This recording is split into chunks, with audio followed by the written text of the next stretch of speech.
सबका सम्मान, सबका विकास, सबका साथ और सबका विकास। आरएसएस लोगों को धोखा देने का प्रकार मैं बताता हूं। कांग्रेस और बीजेपी के, आरएसएस के लोग, मैं तो कह रहा हूं सारी मनवादी पार्टियां बहुजनों को, एससी एसटी ओबीसी के लोगों को, एससी एसटी ओबीसी के नेताओं को अपमानित करती हैं। बहन ऋतु जो इस समय 140 दिन से ज्यादा बैठे हो गए, और ये जो बेटी बचाओ बेटी पढ़ाओ कहने वाले लोग, इनको इस बेटी पे तरस नहीं आता।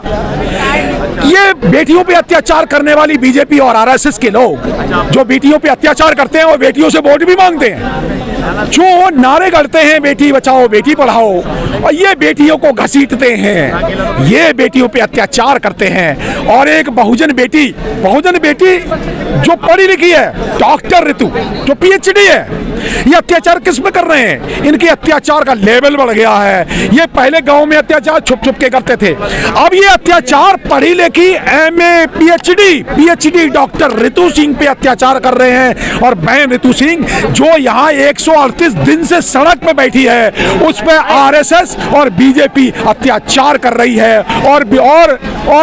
और आरएसएस सरकार, ये मोदी और गवर्नमेंट, ये लोग बहनों पे अत्याचार होते हुए देख रहे हैं। क्योंकि किस लिए ये कर रहे हैं? ये जानते हैं ये मनुवादी व्यवस्था के वाहक हैं। इनकी मनुस्मृति में बहनों पे अत्याचार करना लिखा गया। इनके धर्म ग्रंथ कहते हैं कि बेटियों पे अत्याचार करो। इनके आचार, इनके विचार, इनके संस्कार, इनके त्योहार, इनके व्यवहार, इनकी पूरी मनुवादी संस्कृति महिलाओं पे अत्याचार करती है। लेकिन यही बीजेपी सरकार महिलाओं का सम्मान करती है, आदर करती है। कब किया? सम्मान किया है। कब किया? जरा बताइए कब किया? बेटी बचाओ बेटी पढ़ाओ का नारा, तो नारा, झूठा नारा ऐसा है। आरएसएस लोगों को धोखा देने का प्रकार मैं बताता हूँ। आरएसएस जब भी लोगों को धोखा देने चाहती है, तो वो उस टारगेट ऑडियंस को एक नारा बनाती है, जैसे बेटी बचाओ बेटी पढ़ाओ। तो इन्होंने, क्योंकि आरएसएस के बदमाश लोग, आरएसएस के गुंडे आधे तो शादी नहीं करते, और आधे जो शादी की वो भी अपनी बीवियों को साथ नहीं रखते, और ये बेटियों पे अत्याचार करते। तो इन्होंने क्या किया कि ये समाज में जाने के लिए घर में कोई घुसने नहीं देगा, तो चूंकि घर में आरएसएस वालों को कोई घुसने नहीं देगा, तो फिर इन्होंने एक एक्सेप्टेबिलिटी बढ़ाने के लिए इन्होंने एक नारा गढ़ा कि बेटी बचाओ और बेटी पढ़ाओ।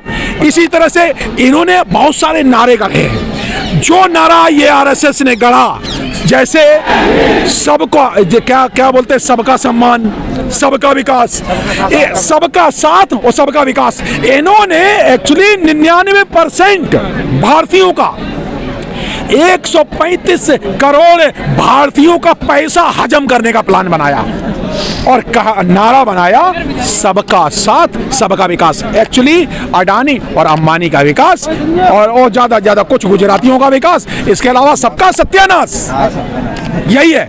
तो जो ये नारे करते हैं इसके ठीक अपोजिट करते हैं। ये जैसे ये मान सम्मान की बात करते हैं, इतना भारी अपमानित करते हैं कांग्रेस और बीजेपी के, आरएसएस के लोग। मैं तो कह रहा हूं सारी मनवादी पार्टियां बहुजनों को, एससी एसटी ओबीसी के लोगों को, एससी एसटी ओबीसी के नेताओं को अपमानित करती हैं। जैसे एग्जाम्पल के तौर पे, जैसे कांग्रेस मनवादी पार्टी है, उसने मान्यवर ओबीसी अखिलेश को बेइज्जत किया। कहां पे? मध्य प्रदेश में। इंडिया गठबंधन के एक पार्टनर को बेइज्जत किया। कहां? मध्य प्रदेश में 2 सीटों के लिए। मैं उदाहरण के साथ बताता हूं, एग्जाम्पल। ये कहते हैं हम सबका हिस्सेदारी, आओ गठबंधन। ये गठबंधन तो बनाते हैं, ये ठगबंधन बनाते हैं, हिस्सेदारी नहीं देते। जब ओबीसी को मध्य प्रदेश में हिस्सेदारी की बात आई तो अखिलेश को अंडा सीट दी। मान्यवर अखिलेश को समझ में नहीं आई बात। अब चाहे यही बीजेपी करती है, यही कांग्रेस करती है, यही आप पार्टी दिल्ली में करती है। आप पार्टी ने एक नारा गढ़ा, क्या? झाड़ू, अरे साफ करप्शन फ्री गवर्नमेंट, झाड़ू का निशान बनाया। और इन्होंने, दरअसल बात क्या थी, पढ़े लिखे केजरीवाल नाम के ब्राह्मणवादी ने, पढ़ा लिखा ब्राह्मणवादी अफसर जो अपने आप को ईमानदार कह के आया, यूथ फॉर इक्वालिटी की संस्था चलाता था। ये आदमी आरक्षण विरोधी आदमी, इसने झाड़ू का निशान बनाया दिल्ली में, और आप आम आदमी पार्टी ने झाड़ू का निशान बना करके वाल्मीकियों के वोट लूट लिए। तो ये आरएसएस के बदमाश लोग, आरएसएस की मनुवादी पार्टियां बहुजनों के वोट लूटती हैं।